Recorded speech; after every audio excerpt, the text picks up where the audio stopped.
anh giàu Giá đen to ho Tập nè nè Chị mẹ mới này ta chân chân ta hiện nó to lên bằng Bằng nhà tôi đấy Đây là tôi này Đây nhằm nó Tập phạt đấy có hẹp chặt mà họ đó là Đây bậc năm tập bà chơi này hẹp mày là bây giờ Nè họ đi nè Nhằm tập bà chơi thôi này ngại à ê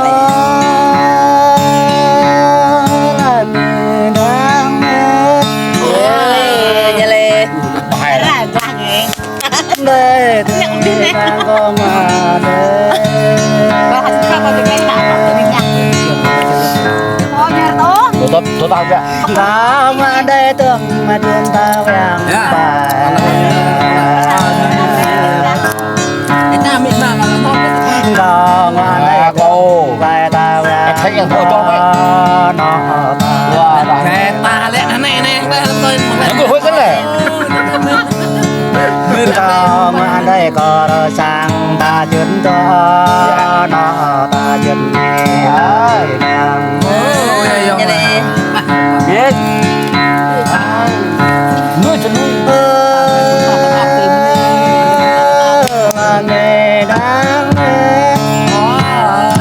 bố nhà lê dòng này để bố có người bé ô ta đuê ta có người biết ô ta đuê một năm có người bé ô ta đuê nhắm cha ta người có ô ta đuê bên nó bên mẹ nó dòng là bên là bên bài tua ta làm bài nghe thế mà đum sao ra ê nhà lê dòng này bây à ấy mà bài tua ta làm bài nghe thế đang mà chào Tiêu nè số là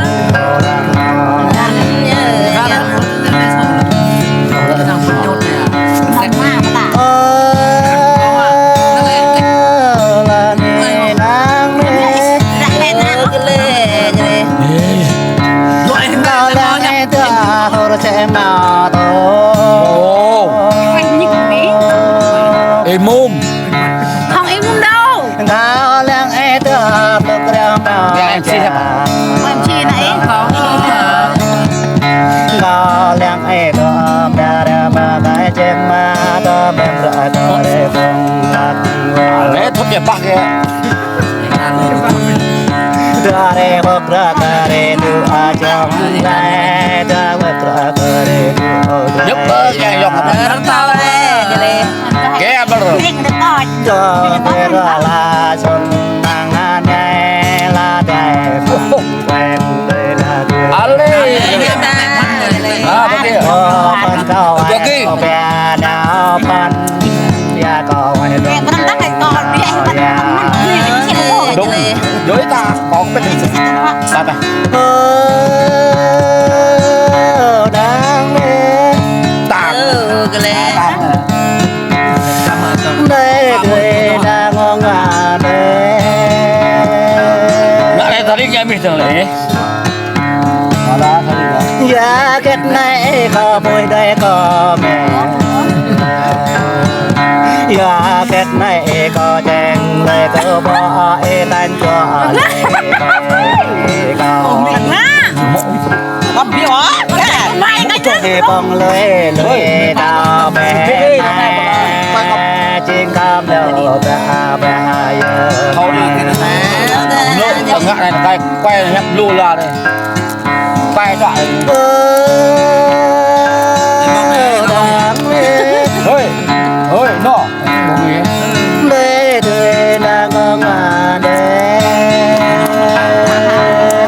ơi thấy tắt cái bột ra không Quay đâu mẹ có chẳng lẽ rồi cái ta thọ Quay đâu mẹ và so Quay mặt nè có chẳng lẽ có pha ta thọ có chẳng lẽ đây đấy em đang ở đây bây giờ ba người đâu đang ta em biết lời có ra có ai rồi ai rồi ê ra lời cái đôi mẹ này gặp ngoài lời mẹ áo giờ lại lên áo này nó ra đây Gồm chứ. Này nó bê đó. Ở vùng có vùng đi. Nè con là bộ đôi bẹ đôi cho nên bằng hang phải thôn. Con rồi mà chạy à. tông lên Và tung mò à ta. Nào bị văng ra tao người dòng kìa ta. Ở bằng nhẹ cho hết ta. Nè con này nó hém. Bây giờ mỗi ý luôn này, mỗi ý của họ một câu rồi. Một nhẹ. thì bé của bạn đó này để đâu bạn để đâu bạn con này như thế Đực. Đây. cao to ra này đâu bạn có bắp dạy yêu đất ta Cái quay nó là cao bố dân to ra này thà yêu tại bên Lỡ chưa. bà dòng huyên cầu đã nào răm đê chân ven cầu bàm nào đọc kết chân ven Đực. Đấy kinh. cầu thật rê nuôi chân ven cầu nhà rê ninh đất chân ven Văn mất tiếng. Ôi. cầu ninh ta lời ngọt nhớ rê này để chân ven cầu ninh đây bà dòng huyên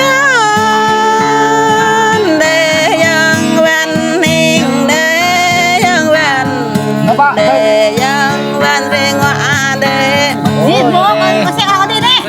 có mà bữa hay thuê dân van có mà bay ra na dân van ô thật lắm tay để dân van có bộ nằm cho ai ô dân van Lỡ chưa. có bộ tay cho am lên chi ô dân van để dân van có niềm À đâu cái đó. bà dọn ra con hiền tùy chăm ta dân van cầu nhà tùy chăm rừng đất dân van Bay ra ngoài.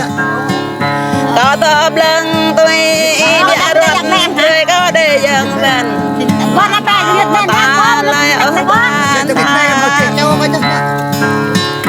cao huệ đê tôi có ra giá này dân van cao huệ đê tôi có bạc lệ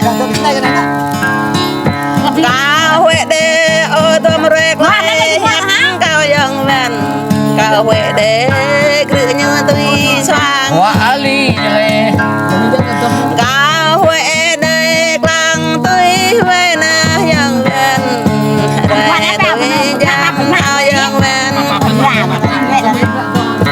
chăm tao tôi bà rớn thao dân van Bay ra ngoài. có bố về đây tôi Dạ đấy thì bỏ đi. bà dòng để dân van ninh để dân van để dân van Bay như này. em nay có mau ba tôi cái này dân van em nay có mau bay bê tô can em nay có mau mẹ tôi bằng chuối dân van để dân van có ninh để cả mơ. Buồn tóc. bà dòng đi ngọt lấy chiếc lê rơi này điện ta lấy ngọt đê rơi này cho ta lấy hạt đê rơi này cho bên cơ thoa cho Bay như này. cao dâu tôi làm này nè dân van ô cả cái càng cơ thao lê Hóa ly như này. ô vang cái bó có đê phừ có cười chăn có đến ta Bay. Hỏi cho bố mà hư người đưa vật lại. ô e bùa gứt bùa quăng ô dân van e bùa gứt lăng lẽ ô kẻ mời Ô như này. mời huệ e bùa gứt mãi tôm mà đồ van Con năng này là con sao bán thì con bên mà. qua chỗ Hóa lê mà nghe đọ này mất ra cho là tài. Yang này một nguyên một ý đấy. đi thương nê đồ van